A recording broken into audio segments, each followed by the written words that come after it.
This is VOA News. Via remote, I'm Marissa Melton. The first U.S. troops reinforcing NATO allies in Eastern Europe amid a Russian military buildup on Ukraine's border arrived Saturday at a military base in southeastern Poland near the border with Ukraine. According to the Pentagon, a squadron of around 1,000 U.S. service members based in Germany will be sent to Romania. The first additional U.S. troops arrived in Germany on Friday. Russia sent a pair of long-range nuclear-capable bombers on patrol Saturday over its ally Belarus amid spiraling tensions over Ukraine. The Russian Defense Ministry said that the two bombers practiced interaction with the Belarusian Air Force and air defense assets during a 4-hour mission. The flight followed several similar patrols over Belarus, which borders Ukraine to the north. The mission came as the Kremlin has moved troops from Siberia and the Far East to Belarus for sweeping joint drills. The deployment added to the Russian military buildup near Ukraine, fueling Western fears of a possible invasion. Russia has denied plans of attacking its neighbor Ukraine, but urged the U.S. and its allies to provide a binding pledge that they don't accept Ukraine into NATO or deploy offensive weapons and roll back the alliance deployments to Eastern Europe. Washington and NATO have rejected those demands. Moroccan rescuers have pulled a 5-year-old boy out of a deep well where he was trapped since Tuesday, but the country's king says the boy has died.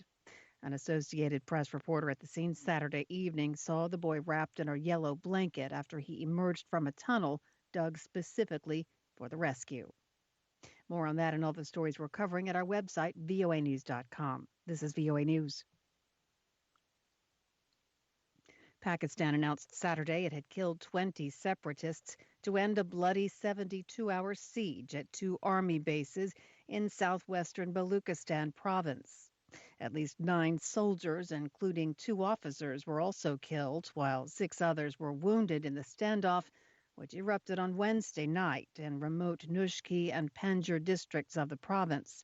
An outlawed armed separatist group known as the Baluch Liberation Army, or BLA, took responsibility for staging the simultaneous assaults on the 2 bases of the Pakistani paramilitary Frontier Corps.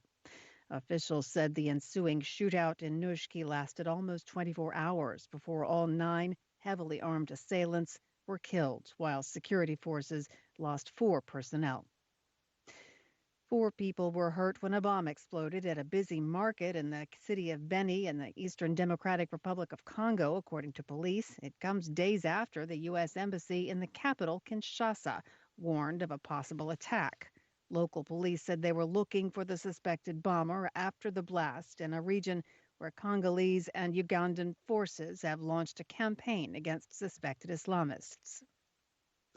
Russia reported a record high 177,282 daily COVID-19 infections Saturday as the Omicron variant of the coronavirus spread throughout the country.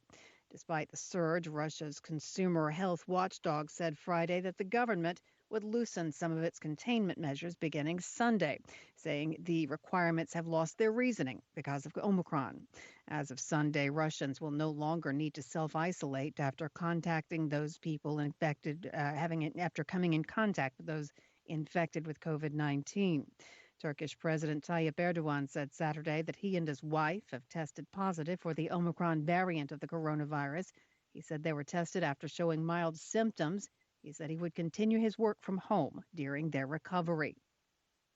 The National Football League in the United States will reevaluate its policies relating to diversity, equity, and inclusion. This, according to Commissioner Roger Goodell on Saturday. He spoke to the teams today, days after former Miami Dolphins head coach Brian Flores filed a racial discrimination lawsuit against the league. The Dolphins fired Flores, who's black, last month after back-to-back seasons with a winning record.